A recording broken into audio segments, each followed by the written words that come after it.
Hello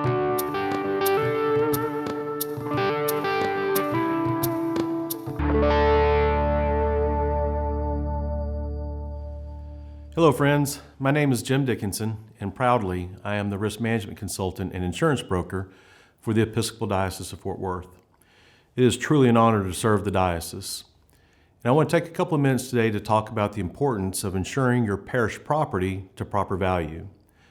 Unlike your personal automobile insurance that is most likely written on an actual cash value valuation provision, the property insurance policy for the diocese and each parish is written with replacement cost valuation in the event the property is damaged or destroyed. To illustrate the difference, consider a scenario where your personal automobile has been damaged in a storm or accident. You've reported the damage to the insurance company, and after inspection, they determine that the cost to repair the damage exceeds the value of the vehicle. In this scenario, the insurance company would deem the auto to be a total loss. For the sake of discussion, let's say the vehicle is a 2010 Ford F-150, the best-selling vehicle in America. The insurance company is not going to pay you to buy a new 2020 Ford F-150. Instead, they will determine the current market value of the vehicle and pay you that amount less your deductible. That would be an example of an insurance policy that's written on an actual cash value basis. In contrast, assume a scenario wherein one of your parish buildings has been destroyed by covered peril. Regardless of the age or condition of the building and its contents, and for insurance purposes is known as business personal property, because the property insurance is written with replacement cost valuation provisions, the insurance company is going to pay to replace the building and all the contents within the building at the full replacement cost. It's important to remember that the insurance company owes to put the parish property back to its original condition. So, for example, let's say the destroyed building was a 10,000 square foot building constructed of wood frame and brick veneer exterior. Very common construction for our churches. If the parish decided it wanted to take the opportunity to expand the footprint by constructing, say, a 20,000 square foot building, the insurance company will not pay for the reconstruction that exceeds the original footprint of the building.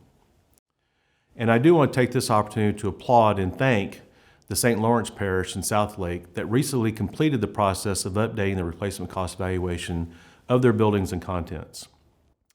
When considering the replacement cost of your building, it's really important to consider the skyrocketing costs of building materials. Whenever there's a large-scale property damage event, such as hurricanes and wildfires, typically building material costs will increase significantly. Given the number of hurricanes this past year, combined with the wildfires in the western United States, as well as civil unrest across the country, the cost of building materials are at an all-time high, and labor costs for construction and repairs have also increased significantly. It's simply supply and demand economics. At Frost Insurance, we have a software program called Marshall and Swift Beck. It's the industry-recognized standard for estimating replacement cost valuations that will help you in estimating the current replacement cost of your buildings. Or maybe you have a general contractor in your parish that could give you his or her professional opinion as to the replacement cost of the buildings. And I know that some of you may be thinking, well, if we increase our building values for insurance purposes and the contents, won't our insurance premiums increase? In short, yes, they will, but the increase in premium will only be in proportion to the increase in the insured values. And it's important to understand insurance companies include a provision in the property policy called a co-insurance clause. Without getting too deep in the weeds, just want you to understand that a co-insurance clause is a provision in the insurance policy that encourages policyholders to ensure the proper replacement cost valuations in order to avoid a potential penalty for underinsuring your property. Finally, I encourage you to document your parish property annually. Before the era of smartphones, I would suggest that you'd get a video camera and you'd go throughout the property videotaping all the rooms in the parish buildings. Today, it's as simple as pulling out your smartphone and walking throughout the building and simply videotape the building, the rooms, the contents, and save that recording for future reference should you need it. As you can imagine, in the event of significant loss, you may have a really hard time remembering all the property you had in your buildings. You can make this an annual project, maybe on New Year's Day or the annual birthday celebration of your parish. And by the way, I highly encourage you to do the same thing in your homes. Again, maybe make the recording annually around New Year's Day before you start watching college football games. And now, Aaron and Ann from St. Lawrence will share the details of how to tackle ensuring your parish's property insurance coverage is appropriate. Hello, I'm Erin Wallace. And I'm Ann Bean. We're from the vestry at St. Lawrence Church in Southlake. And we're here to talk to you today about the process we took to review and revise our insurance coverage for the property. The first thing to consider is how long it's been since you've reviewed your coverage. Have you added, changed, or removed something that might affect your coverage, either positively or negatively?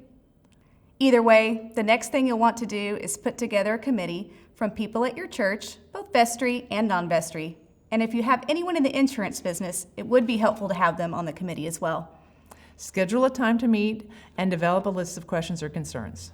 Building questions, replacement costs, content questions, vestments, music instruments, and anything else you would want or need to replace. Your committee should guesstimate if you think your church needs more coverage and what an amount might be. Then notify Christy, the Director of Finance, of the temporary increase while you confirm the numbers. If you're sharing the responsibility to find answers to the questions, you'll want to create a Google Doc or something where everyone, committee members, your treasurer, and your rector can see and report their findings. Once you've answered all your committee's questions, you'll want to present your findings and your recommendation to your vestry.